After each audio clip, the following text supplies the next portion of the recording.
আসসালামু আলাইকুম ভিউয়ার্স, নতুন একটি ভিডিওতে আপনাদেরকে স্বাগতম।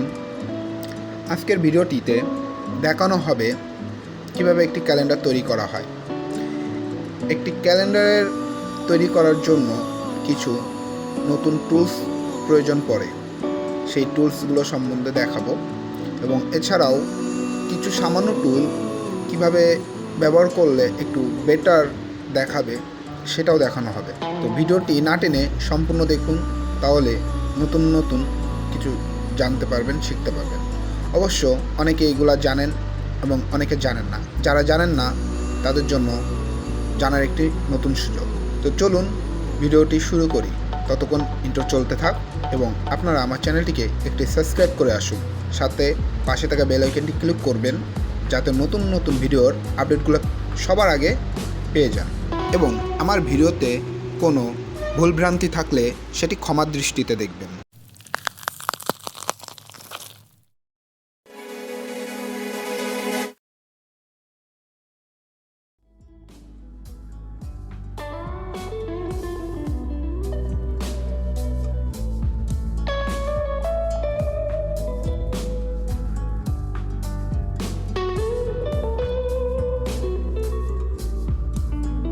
আমি ক্যালেন্ডারের আর্টবোর্ডের সাইজ নিচ্ছি 15 ইঞ্চি ওয়াইড এবং 10 ইঞ্চি হাইট। এটি যে যার মতো নিতে পারেন। আমি একটি টেবিল ক্যালেন্ডার তৈরি করব, তো আমি সেভাবে এর মাপ নিলাম। একটি রেক্ট্যাঙ্গেল নিব এবং রেক্ট্যাঙ্গেলটির একটি কালার দিব। এটা আমি আমার মতো ডিজাইন করছি, আপনারা চাইলে অন্যভাবে ডিজাইন করতে পারেন। আমি যেহেতু একটি কালারের উপরে করতে চাচ্ছি, তার জন্য আমি রেক্ট্যাঙ্গেলটি নিয়ে কালার দিব। আমি ব্ল্যাক ব্যাকগ্রাউন্ড নিয়েই ডিজাইনটি করব।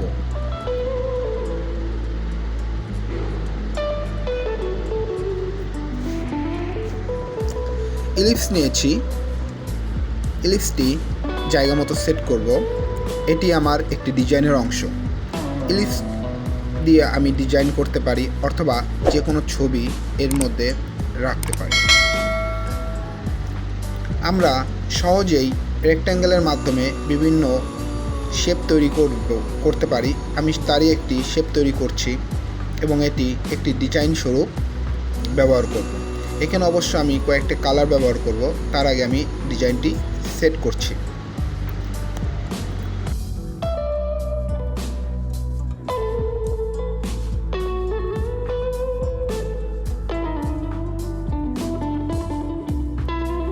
কয়েকটি কপি করব।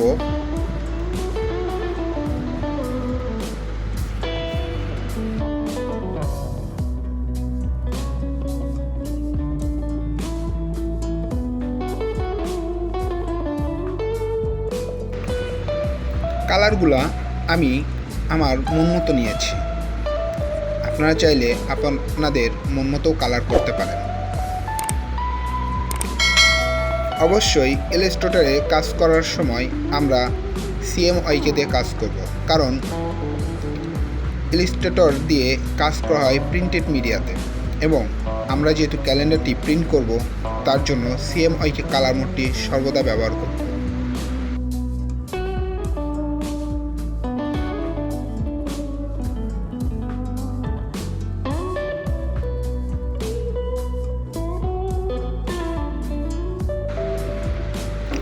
আমি একটি মসজিদের ছবি এনে রেখেছি, আমি সেটি আমার ইলিপস এর মধ্যে সেট করব।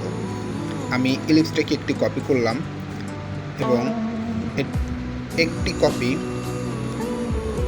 সবার উপরে নিলাম এবং এটি মসজিদটাকে সেট করে আমরা ক্লিপিং মার্কস করব। আমরা একটা ক্লিপিং মার্কস পেয়ে গিয়েছি এবং এর চারপাশে আমরা ইলিপসের চারপাশে স্ট্রোক দেওয়ার জন্য একটি ইলিপস কপি করে রেখেছিলাম। সেই কপি করা ইলিপসটি দিয়ে আমরা স্ট্রোক এর কাজ করব।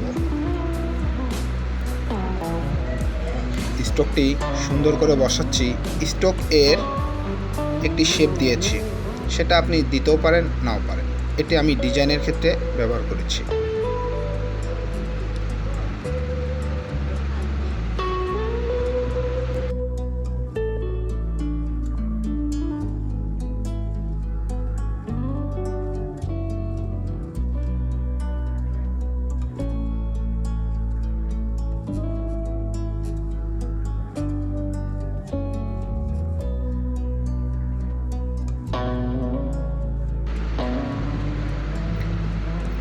ভিডিওটি অনেক বড় হবে, যার জন্য আমি ভিডিওটি একটু টেনে দিয়েছি, একটু স্পিড বাড়িয়ে দিয়েছি, যার জন্য আমার ভিডিওটি একটু দ্রুত হচ্ছে।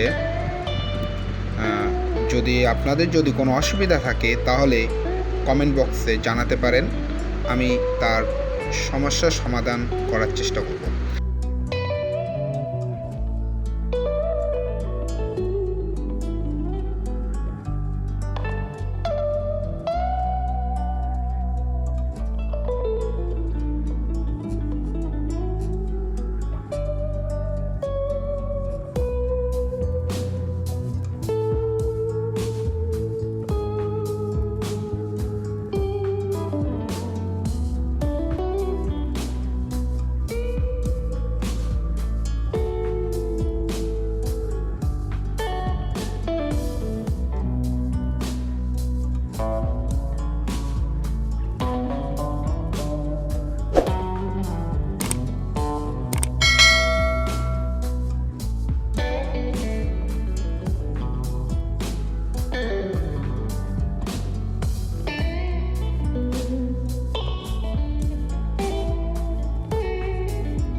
টাইপ টুল নিব, টাইপ টুল নিয়ে একটি বক্স আর্ট করব, রিফ্লেকশনটি কেটে দিব।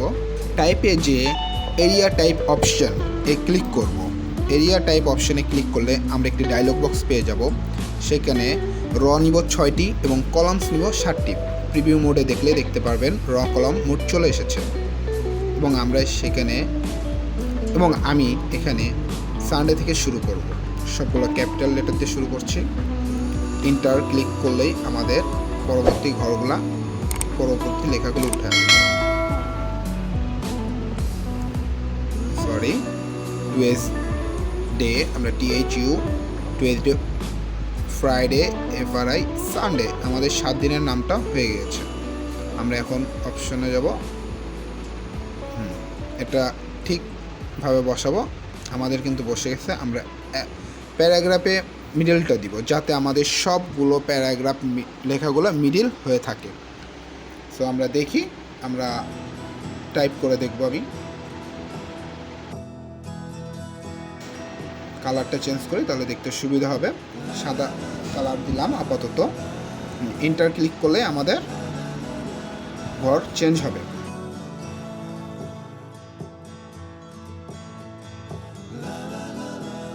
(13, 14, 15, 16, 17, 18, 19, 20, 21, 22, 23 আমরা এইভাবে তারিখগুলা বসাবো। অবশ্যই এটা আমাদের দেখতে হবে, আমাদের অবশ্যই খেয়াল রাখতে হবে যে কোন বছরের কোন মাসের ক্যালেন্ডার করছে এবং আমাদের কত তারিখ থেকে শুরু হচ্ছে, কী বারে পড়ছে সেটা আমাদের দেখতে হবে। আমি এখানে 2023 সালের জানুয়ারি মাসের ক্যালেন্ডার করছি এবং সেটি রবিবার থেকে শুরু হচ্ছে, তার জন্য আমি সানডেতে 1 তারিখ দিয়েছি। আপনারা এটি দেখে দিবেন। জানুয়ারি যেহেতু আমি বলেছি, তাই এখানে আমি 1 দিলাম।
এখানে আমি এটি সেট করার জন্য রোটেট টুলটা ব্যবহার করব।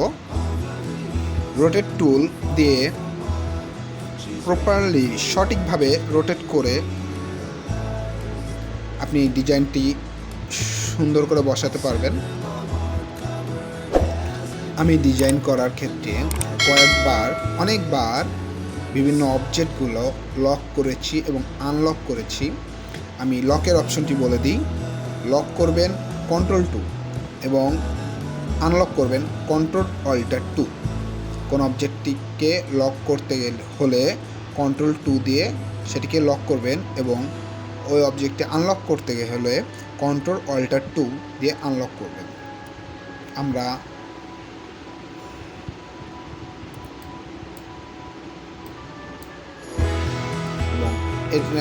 লেখার নিচে একটি ব্যাকগ্রাউন্ডে দেওয়ার জন্য এখানে একটি রেক্ট্যাঙ্গেল টুল নিব। রেক্ট্যাঙ্গেল টুলটি নিয়ে আমরা অবজেক্টে যাব। অবজেক্ট, পাথ এবং স্প্রেড ইনটু গ্রিড, এটি ক্লিক করলে একটি ডায়লগ বক্স আসবে। সেখান থেকে আমরা ঠিক যেভাবে টাইপ এরিয়া অপশন যেভাবে নিয়েছিলাম, র 6টি, কলাম 7টি, এখানে আমরা গ্লিটার নিব, দিয়ে দেখবো যাতে একটা সমানুপাতে আসে, যাতে কম বা বেশি না হয়, দেখতে সুন্দর লাগে সেরকম একটি সমানুপাতে আমরা গ্লিটারটি ফাঁকা রাখবো।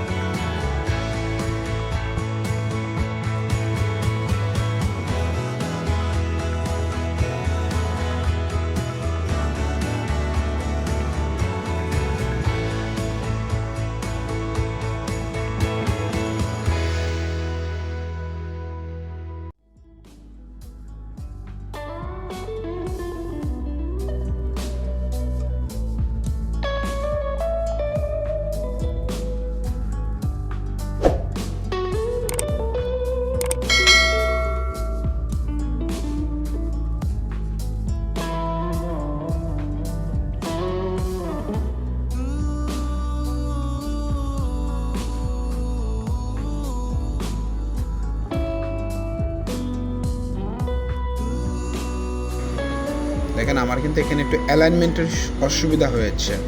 সো এটা আমি অ্যালাইনমেন্টটা ঠিক করব। এটা আমি যখন ক্রিয়েট আউটলাইন করে অ্যালাইনমেন্টটা ঠিক করার চেষ্টা করব। ক্রিয়েট আউটলাইন করব এবং রিসিলেকশন টুলটা নিয়ে এটা আমি অ্যালাইনমেন্ট, দুই পাশে অ্যালাইনমেন্ট একটু সমস্যা, দুই পাশে একটু ঠিক করে নেব।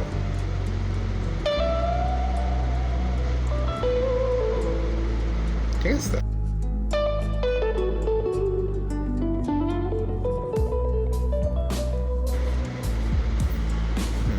আমি দুই পাশের অ্যালাইনমেন্টটা ঠিক করে নিয়েছি এবং এটাকে আমরা রেড কালার দিব। যেহেতু 2 দিন ফ্রাইডে এবং সানডে এটা রেড কালার থাকে, আমরা রেড কালার দিব এবং অন্যান্য দিনগুলো আমরা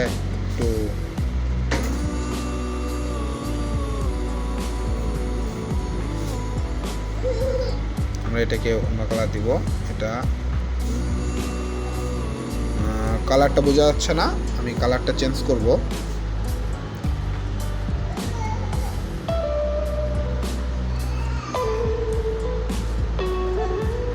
এই কালারটা বোঝা যাচ্ছে, কিন্তু আমাদের পাশের কালারগুলোও চেঞ্জ করা লাগবে।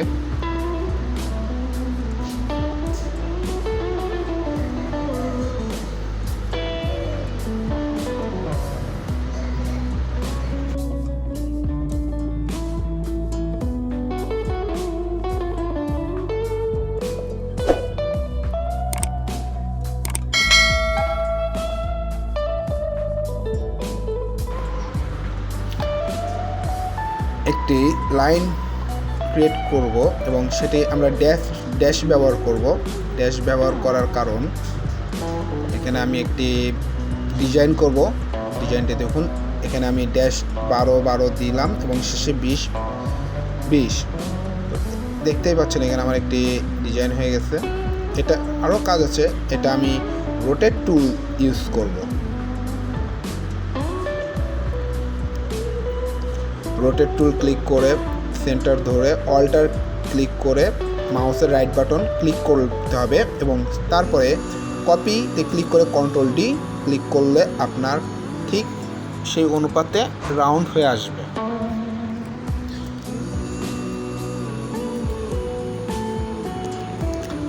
আশা করি এই ভিডিওটি সম্পূর্ণ দেখে আপনিও একটি ক্যালেন্ডার ডিজাইন করতে পারবেন।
ভিডিওটি ভালো লাগলে একটি লাইক দিবেন, আশা করি শেয়ারও করবেন।